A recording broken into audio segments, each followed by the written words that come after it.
যে আচ্ছা গোলক শুরু করেছি গোলকের চারের অঙ্কটা। হ্যাঁ, 28 সেমি দৈর্ঘ্যের ব্যাস বিশিষ্ট একটি নিরেট গোলক জলে সম্পূর্ণভাবে নিমজ্জিত করলে যে পরিমাণ জল অপসারিত করবে তা নির্ণয় করি।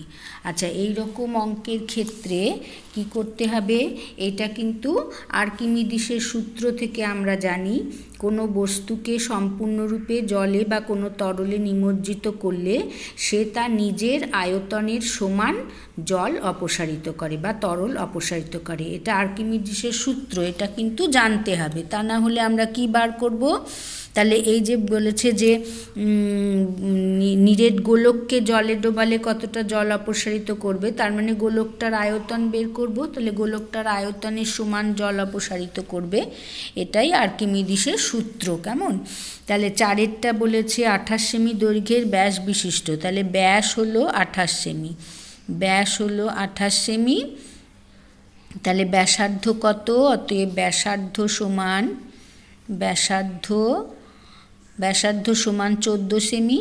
হ্যাঁ, তাহলে বলেছে, তাহলে অতএব গোলকটির আয়তন কত? অতএব গোলকটির আয়তন সমান, গোলকটির আয়তন মানে 4/3 পাই আর কিউব। হ্যাঁ, যেখানে আর ব্যাসার্ধ, আয়তন সমান 4/3 ইন্টু পাই মানে 22/7। 22/7 আর কিউব মানে তাহলে 14 গুণিত 14 গুণিত 14, এত ঘন সেন্টিমিটার, এত ঘন সেমি। ঠিক আছে, আয়তন হলো এত ঘন সেমি। তাহলে আর্কিমিডিসের সূত্র অনুসারে এর যা আয়তন, তাহলে এত ঘন সেমি তরলি বা জল অপসারিত করবে। তাহলে এটা কত হয়? 7 হলো এটা 2। হ্যাঁ, তাহলে এটা কত হবে? 14 4 14 56, 6 হাতে 5, 14 একে 14, 15 16 17 18 19, 196। আর এখানে 4 দুগুণে 8, 8 দুগুণে 16, 6 হাতে 1, 8 দুগুণে 16 একে 17, 8 দিয়ে 22 গুণ করলে এটা হলো। তাহলে 6 6 36, 6 হাতে 3, 9 6 54, 55 56 57, 7 হাতে 5, 6 একে 6, 7 8 9 10 6 5 11, 7 6 42, 2 হাতে 4,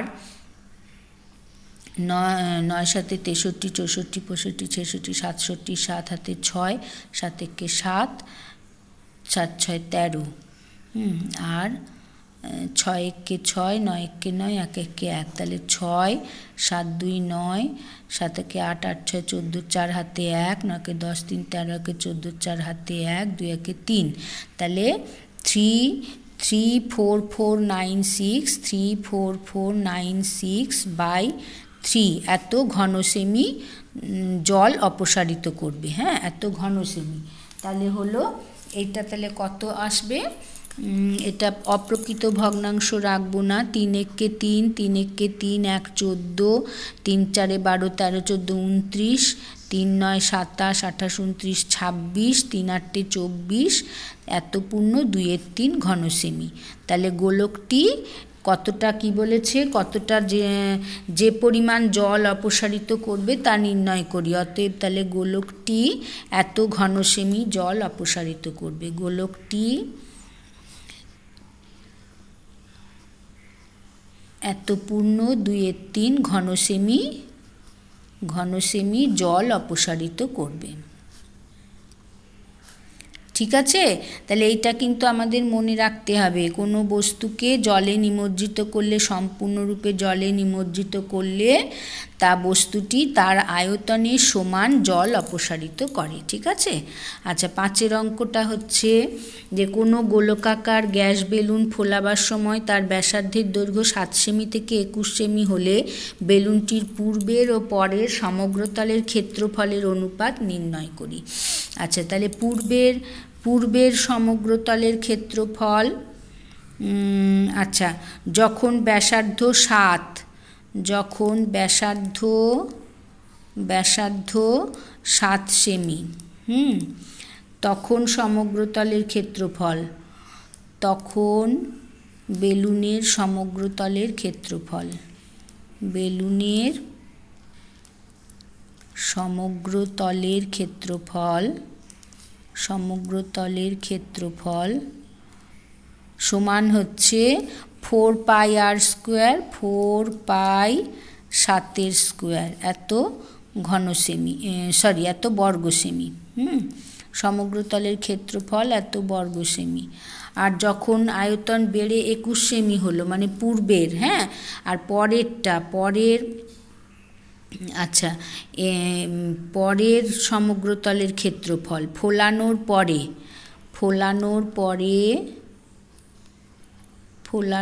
পরে বেলুনের সমগ্র তলের ক্ষেত্রফল, বেলুনের সমগ্র তলের ক্ষেত্রফল,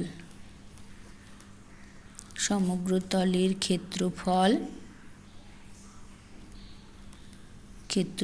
সমান 4 পাই 21 স্কোয়ার হবে, ব্যাসার্ধ 21, ওটা থেকে 21 হলো 21 স্কোয়ার, এত বর্গ সেমি। ঠিক আছে, বর্গ সেমি। তাহলে পূর্বের ও পরের সমগ্র তলের ক্ষেত্রফল, অতএব পূর্বের সমগ্র তলের ক্ষেত্রফল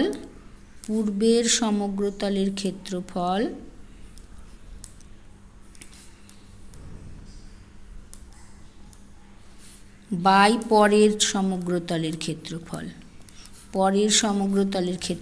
সমান 4 পাই 7 × 7 বাই 4 পাই 21 × 21, 21 × 21। তাহলে সমান, এগুলো কেটে গেল, 7 এখানে 3, 7 এখানে 3, সমান 1/9। তাহলে অনুপাতটা কত হবে? 1:9। তাহলে পূর্বের সমগ্র তলের ক্ষেত্রফল ইসটু পরের সমগ্র তলের ক্ষেত্রফল সমান 1:9 অনুপাতটা হলো। ঠিক আছে, এবার 6এরটা বলেছে অর্ধগোলাকৃতি একটি বাটি তৈরি করতে 127.2 বর্গ সেমি পাত লেগেছে। বাটিটির মুখের ব্যাসের দৈর্ঘ্য হিসাব করে লিখি।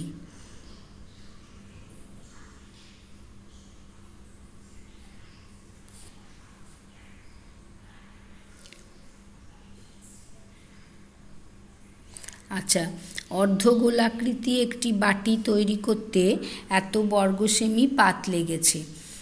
বাটিটির মুখের ব্যাসের দৈর্ঘ্য হিসাব করে লিখি। আচ্ছা, তাহলে হচ্ছে গিয়ে অর্ধগোলাকৃতি, তাহলে এত বর্গ সেমি, মানে বাটিটার ইয়েটা পাত লেগেছে, তাহলে অর্ধগোলকের সমগ্র তলের ক্ষেত্রফল কত? ও গোলকের সমগ্র তলের ক্ষেত্রফল 4 পাই আর স্কোয়ার, তাহলে অর্ধগোলকের সমগ্র তলের ক্ষেত্রফল হলো 2 পাই আর স্কোয়ার। 2 পাই আর স্কোয়ার হলো। আচ্ছা, তাহলে হচ্ছে গিয়ে অর্ধগোলকের বাটি তৈরি করতে এত বর্গ সেমি পাত লেগেছে, তাহলে 2 পাই আর স্কোয়ার সমান ধরি ব্যাসার্ধ সমান বাটির মুখের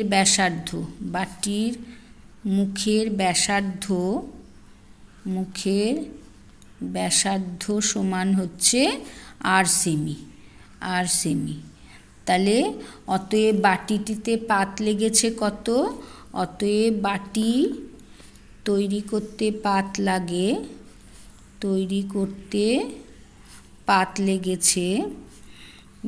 পাত লাগে কত? মানে গোলকের সমগ্র তলের ক্ষেত্রফল 4 পাই আর স্কোয়ার, তার অর্ধেক মানে 2 পাই আর স্কোয়ার, তাহলে 2 × 2 পাই আর স্কোয়ার বর্গ সেমি। ঠিক আছে, তাহলে প্রশ্নানুসারে যে এত বর্গ সেমি পাত লেগেছে, প্রশ্নানুসারে 2 পাই আর স্কোয়ার সমান হচ্ছে 127.2 মানে কত হবে? 7 × 7 = 49, 50, 51, 1 হাতে 5, 7 × 2 = 14, 15, 16, 17, 18, 19, 9 হাতে 1, 7 × 1 = 8, এত 7। তাহলে অতএব আর স্কোয়ার ইজ ইকুয়াল টু হচ্ছে 891/7, হ্যাঁ, ইন্টু 2 ইন্টু পাই, মানে এখানে পাই 22-এর 7, তাহলে ইন্টু 22, এটা উপরে 7 গেল। আর স্কোয়ার ইজ ইকুয়াল টু এত বর্গ সেমি। হ্যাঁ, তাহলে সমান কত? 7 7 কেটে গেল। আচ্ছা, এবারে এটা 11 দিয়ে কাটি। 11 2 আর 11 8 11 88 81, তার মানে 81 4 এত বর্গ সেমি। তাহলে এত বর্গ সেমি। অতএব আর ইজ ইকুয়াল টু √81 4 সমান 9/2 সেন্টিমিটার। কেমন? ব্যাসার্ধ এত, তাহলে আমাকে চেয়েছে বাটির মুখের ব্যাসের দৈর্ঘ্য কত। অতএব বাটির মুখের ব্যাসের দৈর্ঘ্য সমান, বাটির মুখের ব্যাসের দৈর্ঘ্য সমান এটা দ্বিগুণ 9/2 গুণিত 2 সমান 9 সেমি। ঠিক আছে, বুঝতে পেরেছি? আচ্ছা, এবার 7-এর অঙ্কটা। 7-এরটা বলেছে একটি নিরেট লোহার গোলার ব্যাসার্ধের দৈর্ঘ্য 2.1 সেমি। ওই গোলাটিতে কত ঘন সেমি লোহা আছে তা হিসাব করে লিখি। ব্যাসার্ধ দেওয়া রয়েছে, কত ঘন সেমি লোহা আছে মানে ওর আয়তন বার করতে হবে। হ্যাঁ, তাহলে আয়তন সমান, গোলার আয়তন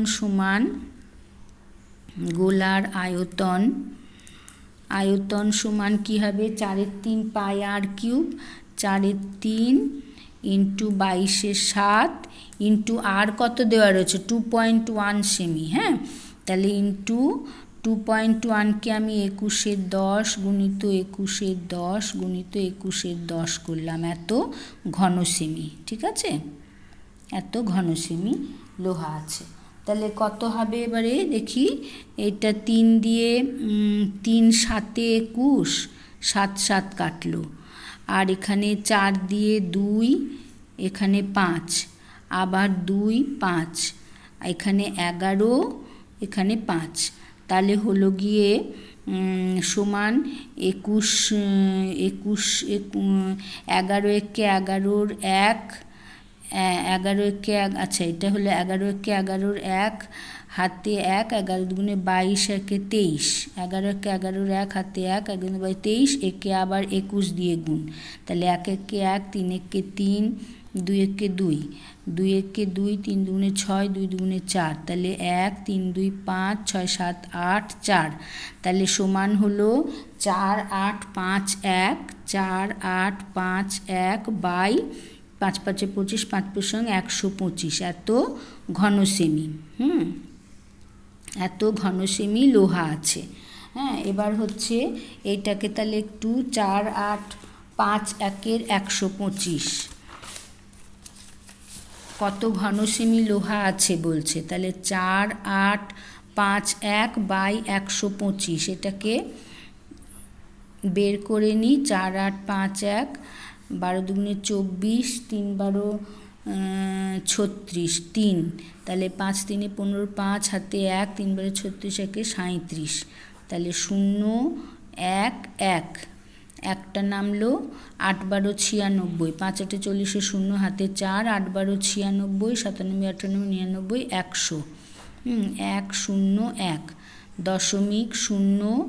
আচ্ছা, আবার 8 দিয়ে 8 12 96, 1 0 0 0 0 1, আবার দশমিকের জন্য 0 নেমেও গেল না, 0 নেমে আরেকটা 0 8, তাহলে এত ঘন সেমি লোহা আছে। তাহলে এত ঘন সেমি, তাহলে এত ঘন সেমি ওই গোলাটিতে কত ঘন সেমি লোহা আছে। অতএব গোলাটিতে 38.880 ঘন সেমি লোহা আছে। ঘন সেমি লোহা আছে।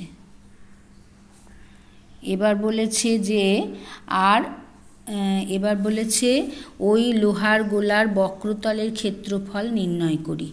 আচ্ছা, এবারে গোলাটির বক্রতলের ক্ষেত্রফল,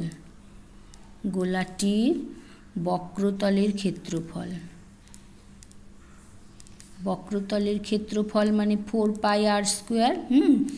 ব্যাসার্ধের দৈর্ঘ্য 2.1 সেমি। ওই লোহার গোলার বক্রতলের ক্ষেত্রফল নির্ণয় করি। ক্ষেত্রফল সমান 4 × 22/7 × 2.1 সেমি, 21/10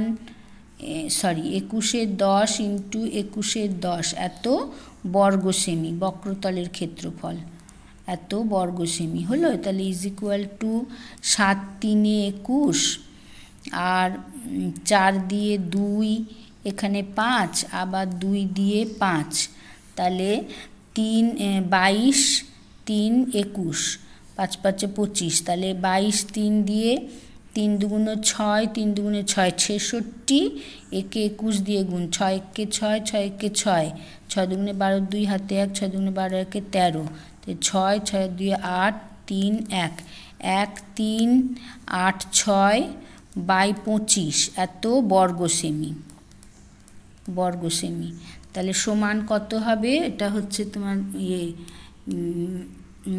কত, 1 3 8 6 বাই 25, মানে এর বক্রতলের ক্ষেত্রফল। আচ্ছা, নিচে 5 5 25 এত বর্গ সেমি হয়েছে। তাহলে 4 25 100, 5 25 125, 125, 5 3 2 1, 6, আবার 5 25 125, 125, 5 1 1, 0.0, 4 25 100, 100 0 1 0, আবার 4 25 100, তাহলে এত বর্গ সেমি। তাহলে কত ওর বক্রতলের ক্ষেত্রফল, লোহার গলাটির বক্রতলের ক্ষেত্রফল হলো 55.44 বর্গ সেমি। ঠিক আছে, এ 7 পর্যন্তই থাকলো। ঠিক আছে, বাকিগুলো পরের দিন হবে।